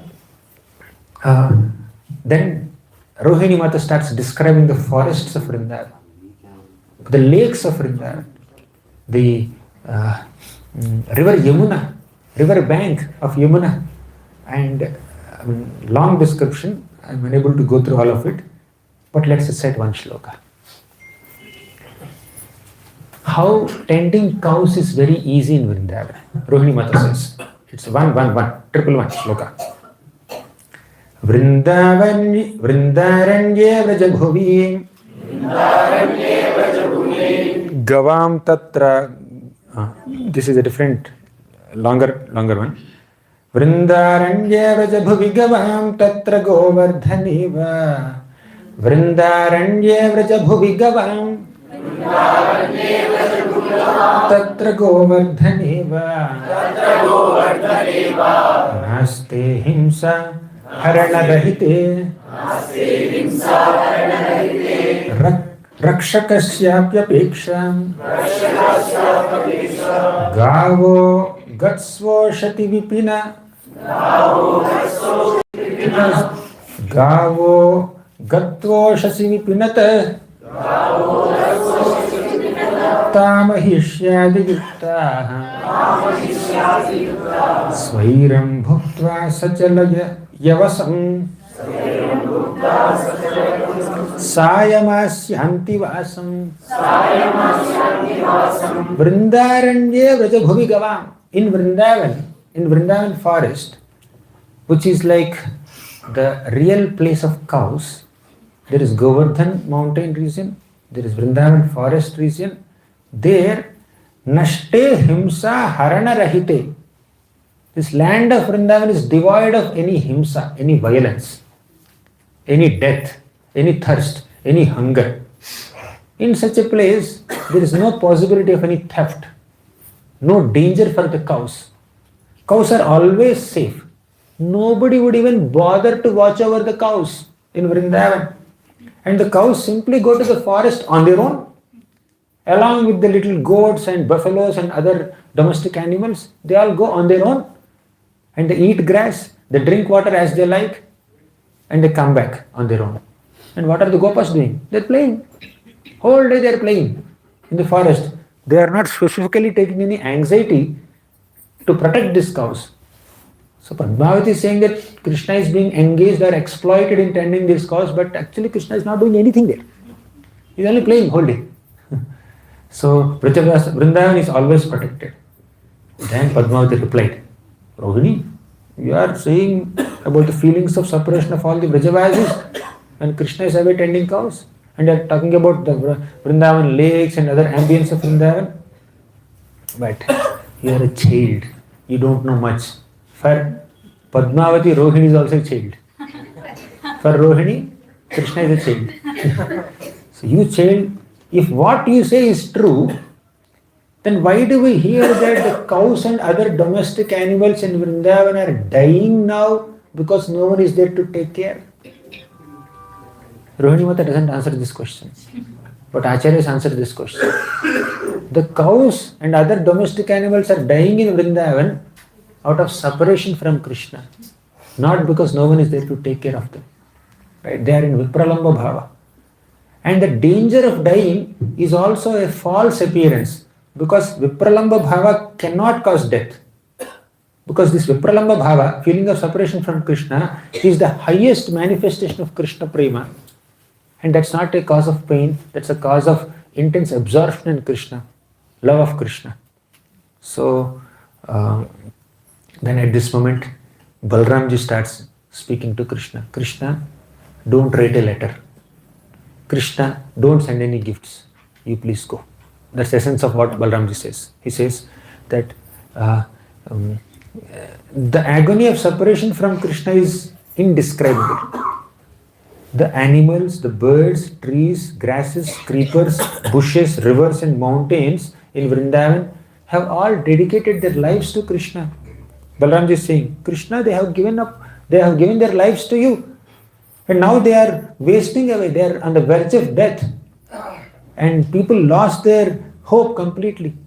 You have given multiple promises, you have sent multiple messages, but you never manifested there. So they are losing their hope, they are losing their faith, they are losing their trust in your words. So better you don't ask any more details about it. Because the Vrajavasis are thinking that only death, voluntary death, will relieve us from this difficulty or distress of separation from Krishna. We are intensely distressed because of separation from Krishna. What can relieve us from this distress? Only death. So Vrajavasis are on the verge of death now. They are contemplating on committing suicide now. But even their attempts to die also are frustrated. What happened? Why can't they die? Now there are different possibilities of dying in Vrindavan. One, by drinking the poisonous waters of Kalia Lake. But the waters of Kalia Lake are no more poisonous. You have relieved them from poison. Now they can't die drinking water from Kalia Lake. Okay, fine. They can jump in Yamuna, right? But Yamuna has become so dry now. Yamuna hardly has any water now because Yamuna is in separation from you. Yamuna became so dry and Vrajavasis have lost their hope of getting their death even by jumping into Yamuna. Okay, fine. They can climb on Govardhan and jump from there. Krishna is not saying it. Possibilities of death we are discussing. And Govardhan, they have to climb up and jump from Govardhan. Do you know the size of Govardhan now? When you lifted Govardhan mountain was touching clouds, touching heavens. But now, because of intense separation from you, Govardhan mountain sank into earth. It has become very short. If you just climb on Govardhan and jump from there, death will not come. Nobody will die by jumping from Govardhan. Okay, fine. There is another possibility of death, starvation. But starvation is impossible for a devotee who is constantly relishing the nectar of Krishna's names.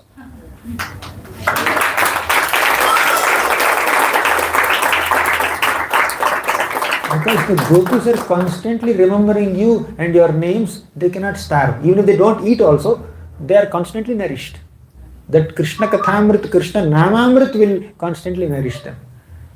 But there is one possibility of death. You know what is that? Forest fire. All the forests of Vrindavan have become very dry in separation from you. All the forests like Bhandiravan, Talavan, Kumudavan, Vrindavan, they are all in separation from Krishna. They have become very dry. All that beautiful flowers and fruits and creepers and leaves are no more there. They all have become dry. At any moment, there will be forest fire. And Vrajavasis will take that opportunity to commit suicide in that forest fire. Krishna, if you don't go, this is what is going to happen very soon. Balramji is saying this. Hearing this, Krishna could not control himself anymore. He started weeping. He was weeping.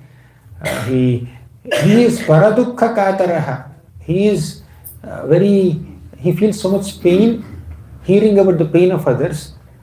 So Krishna went and grasped the neck of Balaramji. He started crying. He almost drenched Balaramji's body with his tears. And Balaramji and Krishna together started rolling on the ground, weeping in separation. As Balaramji is narrating the condition of the Vrajavasis, Krishna, he is crying, and hearing the description, Krishna is crying. And this unprecedented sound, wailing sound made by Krishna and Balaram reached all the planets in the universe and reached up to Brahmaloka also. And Brahma descended on the swan carrier. Because Brahma could not find anyone who can describe the reason for this crying, the reason for this sound coming from Dwaraka side. So, and this crying also created bad omens everywhere, inauspicious omens everywhere. See, the Supreme Lord is crying, his expansion, Balramji is crying. Together they are crying and rolling on the ground. And that created so much pain in the hearts of Rukmini, Satyabhama, even Padmavati, Devaki, Uddhava, Narada Muni. He is the one who witnessed the whole thing, but Narada Muni has any dialogues in this 6th chapter. He just started a topic and he kept quiet. He's witnessing so much nectar there. So Brahma comes there. And after Brahma descended, the story takes another turn. We'll have to wait. 9:43 now. I completed 6 chapters. 7th chapter will take some more time, online or something like that. How much more time does it take? Actually, the 9 sessions that we have had so far were insufficient to describe only the 6th chapter also. 6th chapter I discussed yesterday night and today morning, right? Just to describe this and do proper justice to this. Even a small trace of justice also. We need all 9 sessions for only 6th chapter. And 7th chapter is one step ahead of it.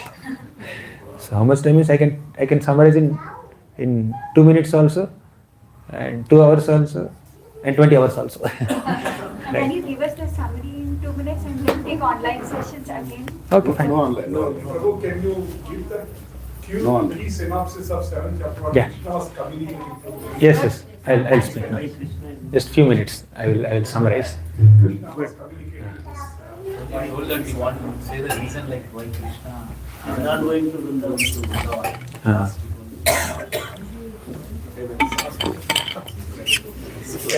you know what? Somebody kept nicely made chakra pongal in ghee in front of you. Next to that there is a laddu. Next to that there is halwa, then kesari, then sweet rice, then gulab jamun, and many other sweets. All are your favorite. And you are asked, in 10 minutes you eat it. How much can you eat? Can you do justice? And even if you gulp, you cannot relish anyone. Already we have done it in the last 9 sessions. Right?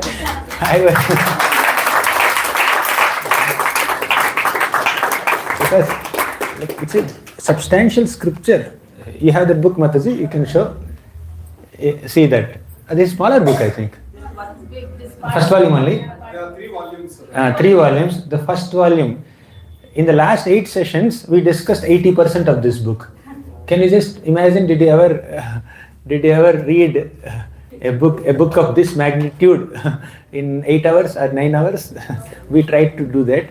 I was fast forwarding a lot, but still, as your servant, I will summarize the 7th chapter also now.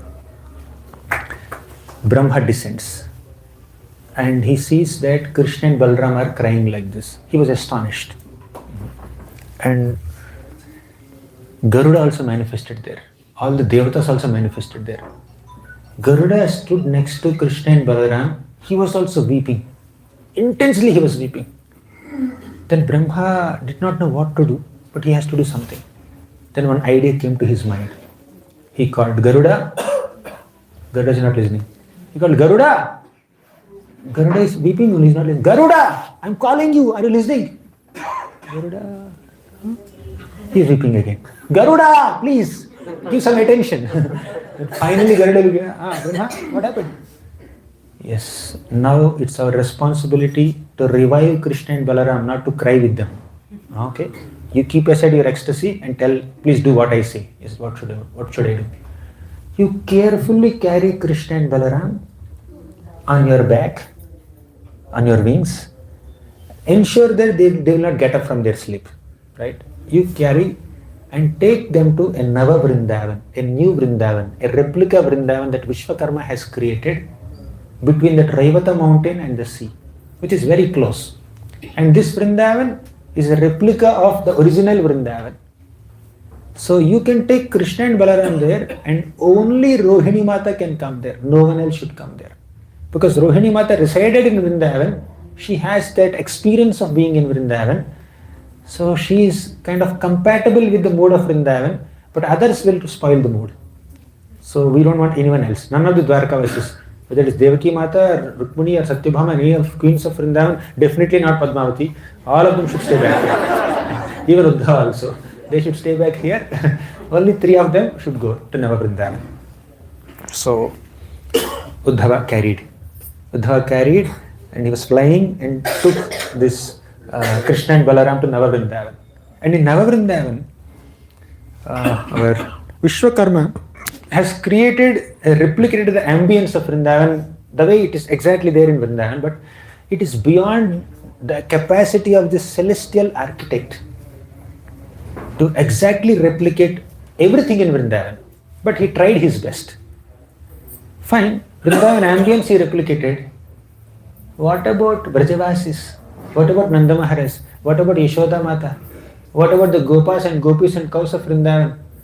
Somehow Vishwakarma managed to create replicas of that also. But they were not animate. They are like unconscious dolls. But those dolls are like giving a feel that they are actual real figures only.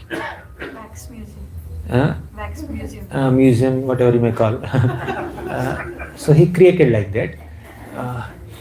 But you will be able to understand that they are dolls when you are in external consciousness.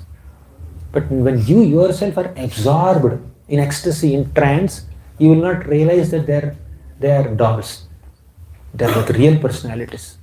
So now that Krishna is in ecstasy in Vrindavan, he will see this figure, this image of Yashoda Mata, he will think that she is his mother only. He will see the image of Nanda Maharaj, he will think that his father only. He will see image of Radharani, Krishna will understand that I am speaking to Radharani only, because he is in trance. That's what the movies do in our lives.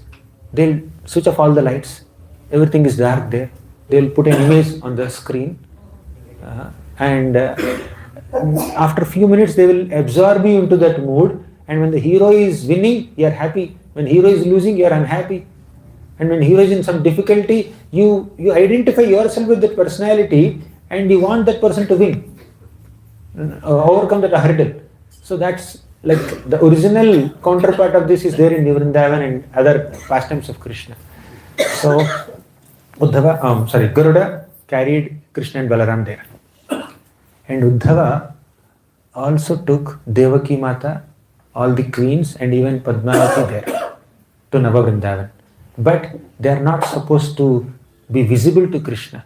Krishna should only see impressions of Vrindavan there, not the Dwarkavasis again there. So all these people came and they were hiding behind different bushes and trees, not visible to Vrindavan. They were able to see Krishna, but Krishna cannot see them. That's how they were hiding. Uddhava directed all of them. So Garuda carried Krishna and Balaram all the way to Navavrindavan. As Garuda is carrying, Balramji slowly came to external consciousness. Not completely, but slowly almost came to external consciousness. By the time Garuda landed there, Balramji is almost revived into his external consciousness. Garuda and Balaram, they made Krishna lie on a bed. And Balramji took a replica flute created by Vishwakarma and tucked it in Krishna's waistcloth. And Balaramji picked up a nice garland, Kadamba garland, and put it on Krishna. Balaramji took some fresh gunja berries and made it a necklace and earrings for Krishna. And Balaramji also kept a stick in Krishna's hand, buffalo horn in Krishna's waist. Like that, Balaramji externally dressed Krishna as he was sleeping in forest outfit. And while doing so, Balaramji dressed himself also in a forest outfit. Now they are looking like Gopas. They are not Dwaraka princes anymore. They are looking like Gopas. And now everything is set, all set. Nanda Maharaj's image is there, Yashoda Mata's image is there, outside some cows' images are there, outside some Gopas and Gopis' images are there waiting for Krishna, and little far away Radharani's image is there, and Balramji now loudly started saying, Krishna, get up, how long will you sleep? Now he wanted to give an impression that Krishna is sleeping in Vrindavan. As soon as Krishna gets up from Vrindavan, he should see flute here. He is not a Dwarka prince anymore. Mukut is taken away. He is like Vrindavan Krishna. He also kept a peacock feather on his top. Because peacock feather he doesn't wear in Dwarka. He wears only in Vrindavan. And Balramji removed that mukut and kept a peacock feather there. So Krishna, after a long time, he just got up from his sleep. And he realized, I woke up in Vrindavan only. Oh, why did I sleep for a long time? My brother is calling so loudly. And to keep Krishna in illusion, Balramji said, Krishna, you are sleeping for a long time. Are you dreaming or what? He's kind of inducing some thoughts in Krishna. Are you dreaming or what? All the boys are waiting for you. Cows are already going away. Boys, our friends, instead of going behind the cows, they are waiting for your arrival so that you can go with them. And Yashoda Mata, out of her intense love and affection for you, she's unable to wake you up. She's unable to see you lazy like this, sleeping for a long time in the morning. So she was stunned in affection. Nanda Maharaj is also unable to speak, seeing your behavior. Then Krishna just got up, wiped his eyes and said, oh my God, what did I do? I should get up in Brahma Muhurta, that's my habit. And he saw Nanda Maharaj and felt he was embarrassed. Instead of having a dialogue with him, he felt ashamed for getting up late. Children should become ashamed when they get up later. They should go and apologize in front of parents. So Krishna went and fell at the feet of Nanda Maharaj and said, Nanda Maharaj, I'm sorry, I got up late. I had a long dream. And he went to Yashoda Mata. So mother, right? More intimacy. Nanda Maharaj is more respectful. Yashoda Mata is more intimate. He said, Yashoda Mata, I got a plate because I had a dream. In my dream, I went to Mathura. I went to Dwarka. And I had so many servant maids. I killed Kamsa. I killed Kamsa's wrestlers. I did so many things. It's a long dream. Now my friends are waiting. I need to go run there. I will get back and I will narrate you the full story. I'm going now. Sorry for getting up late. And he was going and he saw some butter in the hands of Yashoda Mata. Because Yashoda Mata's habit is to always keep some butter, carry some butter in her hands, so that Krishna can take that some butter whenever he wants. The mothers carry whatever the kids want sometimes. It could be chocolate or something like that. So Yashoda Mata always carries. So Krishna playfully just grabbed some butter from her hands and ran away. And all the friends were there. And Balramji kind of took a low profile, took a back seat and said, okay, Krishna, you go ahead. I'll come. Why did Balramji not accompany Krishna? Just to give Krishna an opportunity to meet Radharani privately. So Balramji gave an impression to Krishna that he is going along with the boys and Krishna is at a little distance from them, and Krishna just took this opportunity to go and secretly meet Radharani. And there's Radharani's image there. Exact replica of Vrindavan Radharani Vishwakarma has created. And Krishna said, Radharani, why are you not talking to me? Were you upset? Sorry, I had a dream yesterday. And in the dream, I was married. I had 16,108 queens. Now I understand why are you not talking to me. You must be aware that I had a dream. If Krishna marries somebody, even in his dream also, Radharani cannot tolerate. Therefore she is stunned. Therefore she is silent. And Krishna kind of imagined like that. And then she said, okay, evening we'll meet. I will explain my dream elaborately to you. Now my friends are waiting. Balramji may notice me also that I'm interacting with you. It's not good. It's not the time for us to interact. I'll interact with you later. He just ran towards the boys. Then Balramji called Krishna. Krishna, come. There is Yamuna here. Come, let's go and play on the bank of Yamuna. To cut the long story short, Balramji took Krishna to the bank of this Arabian Sea, the ocean there, Dwarka ocean there.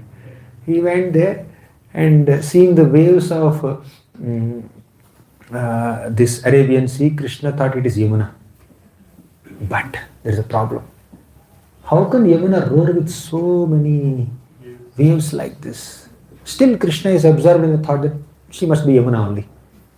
But from a distance on the shore of this ocean, he saw a big palace, Dwarka palace. What is that palace? Suddenly Krishna remembered Dwarka.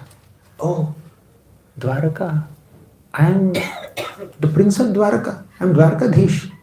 What am I doing here with this Kadamba garland and Gunjamala and this peacock feather and this flute, and what are these people around me? Cows and boys and calves and Balramji in this Gopa attire.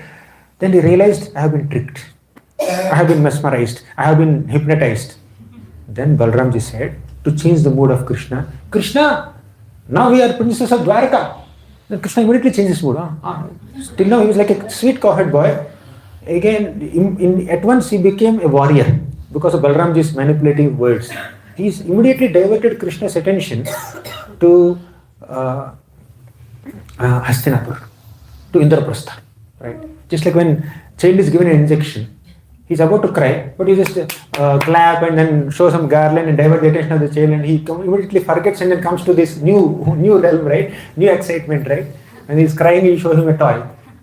So like that, when Krishna is just realizing that I have been tricked to identify myself as a cowherd boy, although I'm a Dwarka prince, just to make the transition little dramatic and probably a little smoother, Balramji said, Pandavas need your attention, Krishna.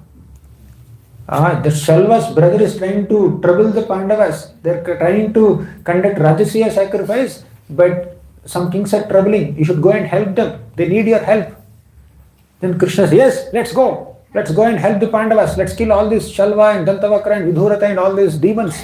Let's assist them. So Krishna got into that mood. And after some time, Krishna realized, oh, I'm into this mood means I'm a prince of Dwarka now. Then slowly that words made by Balramji made Krishna land in his current existing position as a prince of Dwarka, and he felt embarrassed. Oh, my trance, my bewilderment, my ecstasy, my emotion has created such a thing in the hearts of all the people here. Okay. Suddenly Garuda came there, took Balaram and Krishna back to Dwarka.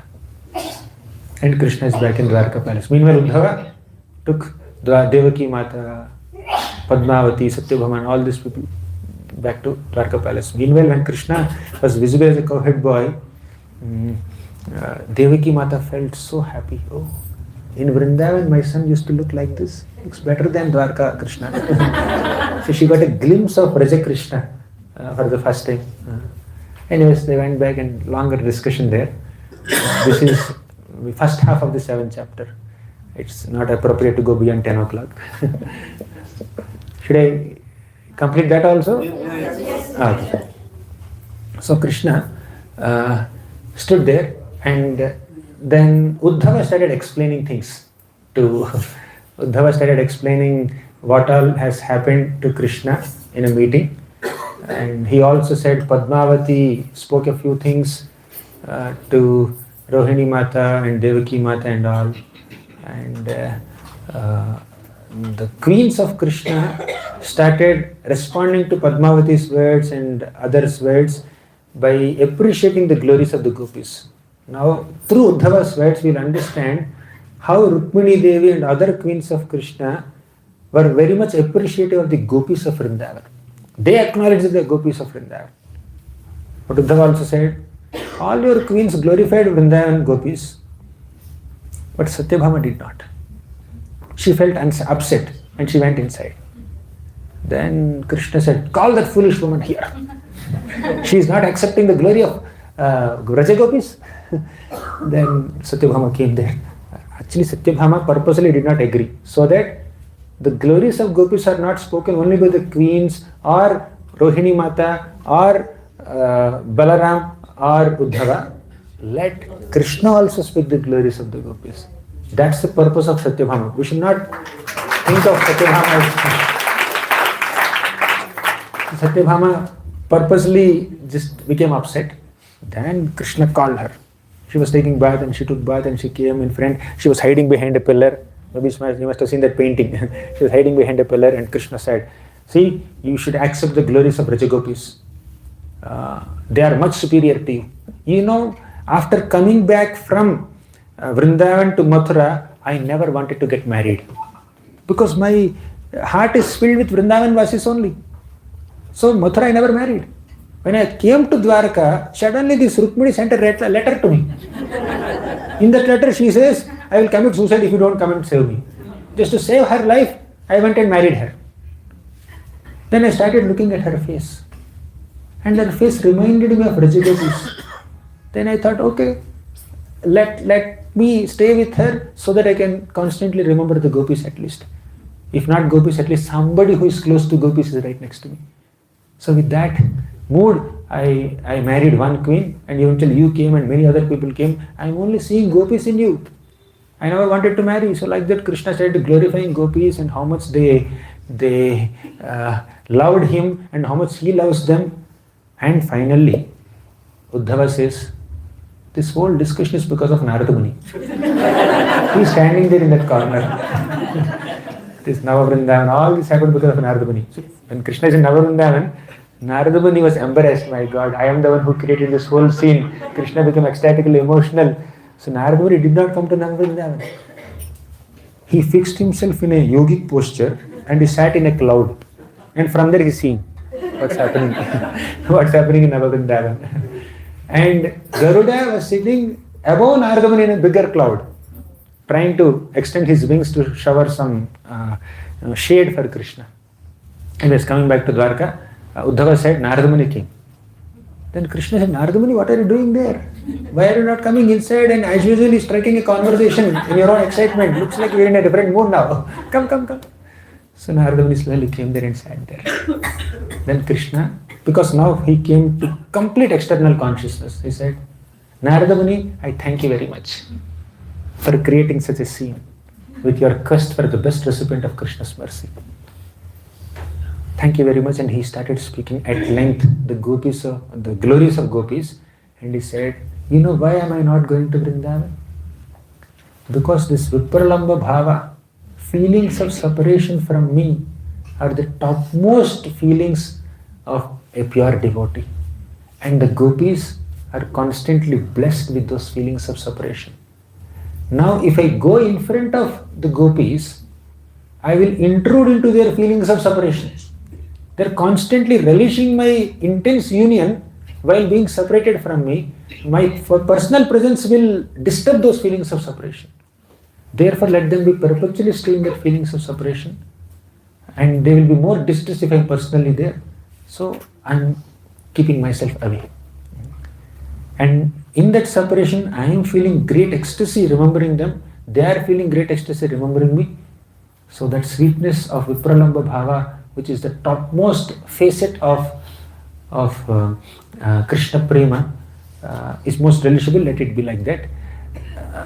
Because when somebody is in separation, that constant anticipation of union will keep them alive, will nourish them. And that nourishment will be interrupted as soon as there is a union. Let that anticipation continue. So that's why I'm not going. Many other things he said. And finally, Narada Muni said, I want a benediction from you. Actually, Krishna said, whatever benediction you want, you take from me. Thank you so much for this great journey, great quest, great exploration that you have done to find out the best recipient of Krishna's mercy, my mercy. But let me tell you one secret. All the people whom you met, right from Prayaga Brahmana, that Vaishnava king, Pandavas, Hanuman, etc., all of them are the best recipients of my mercy. But to different levels of perfection. They are also perfect, but that perfection is at a certain level. They are also perfect, that perfection is a different level. It's not that these people at this level of perfection have to come to this level of perfection only. They are perfect in this level, they are perfect in that level. Right? These two flowers are perfect. This flower is perfect being red, this flower is perfect being yellow. Not that this is better perfection than this. It's not that seventh day has to one day become rose. They are all in their own ways, they are perfect. So all of them are recipients of mercy. Then Narada Muni said, okay, my dear Lord, I want to ask a boon. Say, what boon you want? Boon. Where none of your devotees will ever feel that they are the best recipients of your mercy. They should receive your great mercy, but they should never feel that they are better recipients of your mercy. You know what Krishna said? What kind of boon is this, Krishna? Narada. That's obvious. If someone has received my mercy, he will never feel that he has received my mercy. He will definitely not feel that he is the best recipient of my mercy.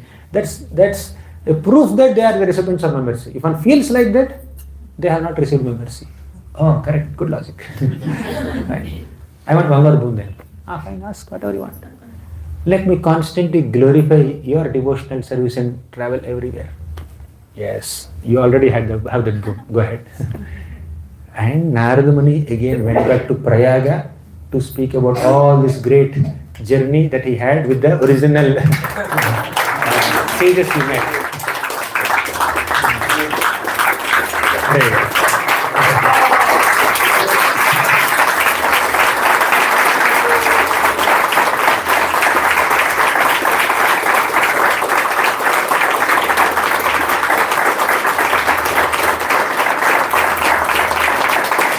Yeah. 2 minute summary has become half an hour summary. 25-minute summary. Yes, Prabhu. Go ahead. No. Anything, I think anything I say will not even come close of match or yeah. Anything I say or we might say, no reflection can come close to what we have received. At this moment, I can only say that we should remember that Jaladuta in which Srila Prabhupada went. Right? If you would not have gone there, and he could not have given what he has given. We are unlimitedly seeing the mercy that we got from Srila Prabhupada. It's unlimited. How can we thank? There is a verse in Bhagavatam.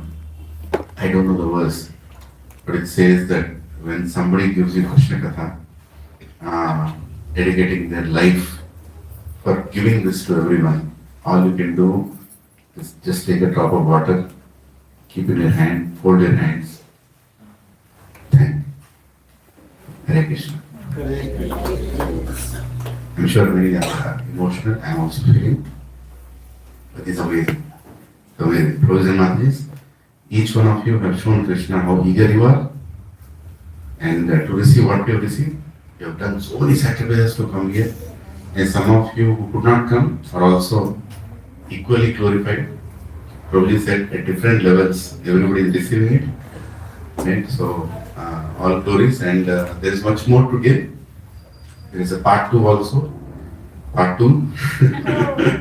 Yeah, which Prabhuji has told that he will do it in April, sometime that time. So, please everybody be eager. Pray for them.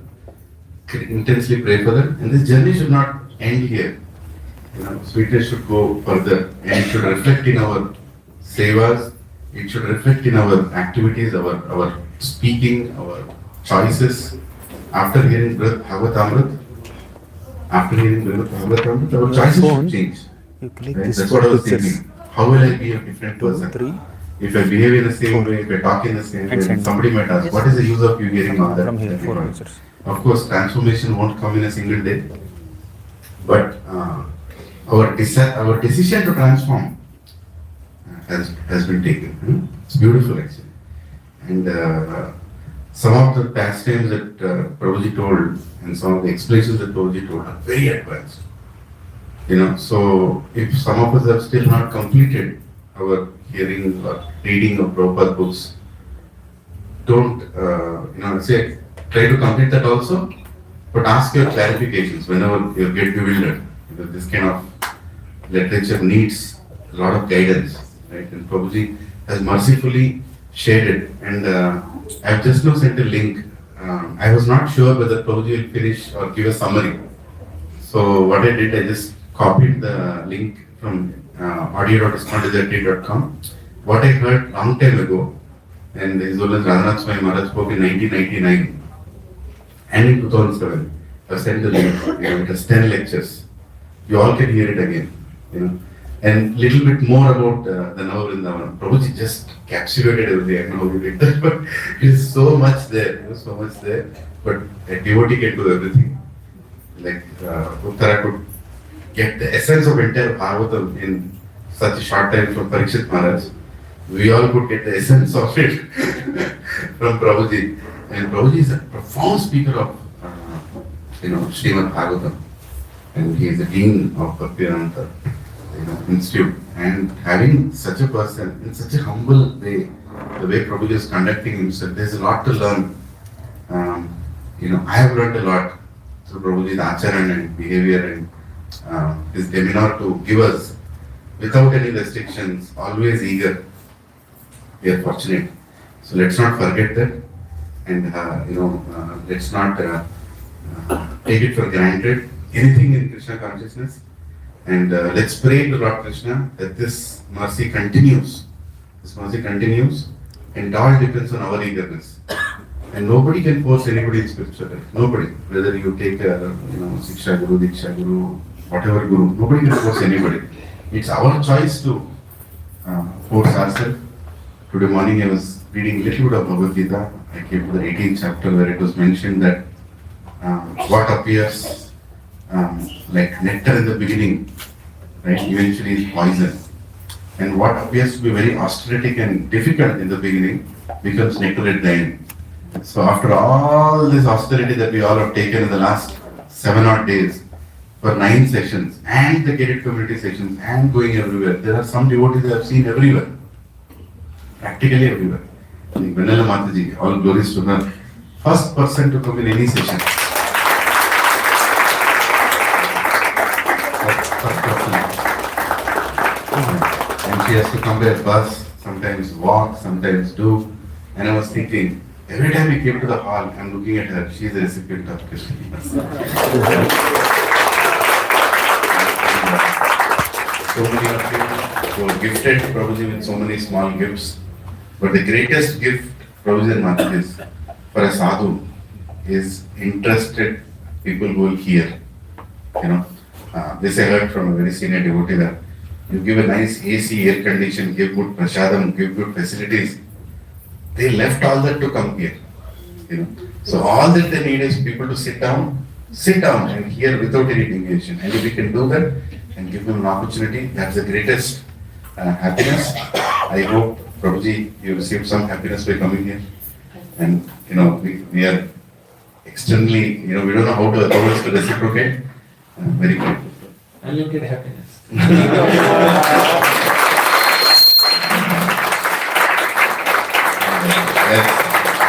Let's also thank not only Gauranga Darshan Prabhu, but Gauranga Prabhu who approved his visit here this time. And he can go now. Because Prabhuji has a lot of appointments. He had to make a lot of changes. And let's not forget to thank his guest Radhesham Prabhu, because of whom we are all connected to many senior devotees. Let's not forget to thank, Sri Radha Madan Mohan, whom Prabhupada kept here. And because of Radha Madan Mohan, so many devotees are coming to Hyderabad and, giving this mercy. So let's thank heartfully by also Prabhuji's session on 10 offenses of holy name. That also I felt was shrinking. Lot more can be given, but what sessions Prabhuji gave in the last, I don't know how many programs, 19 programs, 17, I don't know. I don't have a count, so many are there. So, they're all recorded. The only reason I'm recording is not to get any subscribers or any views or anything. Only people who listen should go and see this. So, take advantage, go back and hear and attend classes. Prabhuji is connecting wherever he is. And many devotees are connecting wherever they are.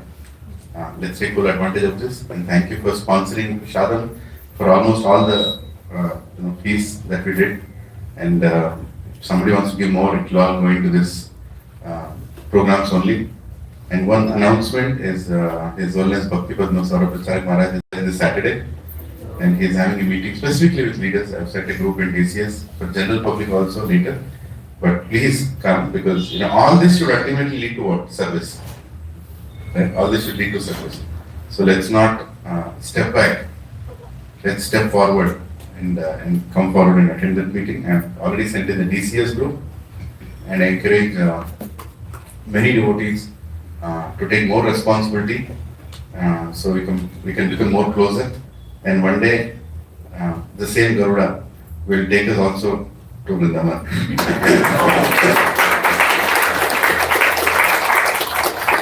Hare Krishna, Krishna Krishna, Hare Ram, Ram Hare. And we're also planning one special yatra to Gauranga village next year. So I will let you know when. It will be a 7-8 days long yatra minimum. So we can sit in the different places of Vrindavan, which are created for relation of devotees, and we all can go there. I will let you know the dates. We are working on it. It might be a little bit in the summertime, after summer, So be prepared for the invite. Hare Krishna. And Prabhuji has to leave now. He has to leave now, and I also have to leave. We have to take from him. So be in touch, and we'll interact with Prabhuji. Hare Krishna. Hare Krishna. Let us thank Prabhuji. 3 Lord enthusiastic. Only few book signing and Prabhuji has to leave. And thank everyone for your kind attention, affection, all these days.